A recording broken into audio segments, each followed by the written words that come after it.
They're in their City Connects tonight. They're deep in the games. Colorado puts a runner on first in the fifth. Tovar looking to steal with 2 out. There goes Tovar. Big jump. Did he slide past the bag? Initially safe, runner can't grip the base with the oven mitt, and Carlos Torres, the umpire, rules he's out on the tag on the overslide. Umpire Carlos Torres says you're out. Runner packs up for the next inning. Pitcher gets checked by Charlie Ramos. We move on.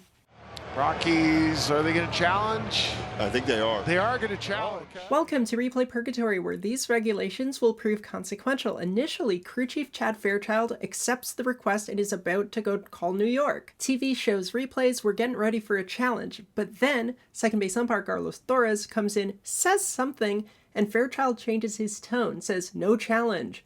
The challenge is denied. Why? This is the only thing with that sliding glove. There are 2 relevant replay review regulations. First, notification. A team must immediately after conclusion of the play notify an umpire that they are contemplating a challenge. That applies to inning-ending plays as well as any other play. As expected, neither broadcast shows what the Rockies dugout is doing immediately on the call. The team has 15 seconds from this point to actually file a challenge request. It takes 19 seconds for broadcast to give us our first glimpse of Bud Black in the dugout with his hands on his ears. I think they are. They are going to challenge. Oh, okay. Now it looks like the Rockies want to challenge it, Bud Black. There's Fairchild ready to challenge Torres coming in saying something and Fairchild saying no challenge. Torres must have come in and said one of 2 things. Either there was no initial challenge signal because you make the out call at second base, you know it's controversial, you look to the dugout, he didn't see a signal, or it took too long. The time had expired before they filed the request. I don't know why they're not allowed to challenge. It might have been wait past, too long. They didn't pass the amount of time allotted. That jives with the reporting, but it wasn't Fairchild who appears to have decided it. It was Torres, and that's whom Bud Black is angry with. Bud Black gets himself thrown out of the game after being denied the opportunity for a review. And indeed, it's not until Bud's point toward Torres, not at Fairchild, that he gets thrown out.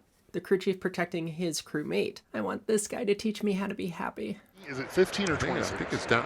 It was 20 seconds, but I think it is down to 15 this year, and I don't think he got it in. I think that must have been anyway. If you're curious about that history, in 2022 it was 20 seconds, in 2023, and obviously this year as well, they changed it to 15. Obviously, the home plate umpire, Chad Fairchild, believed it had, but when I was watching from down here, it didn't seem like he was even paying attention to Buddy. That sounds problematic and explains why Fairchild initially did honor the request before changing his mind so quickly when Torres came in and said time expired.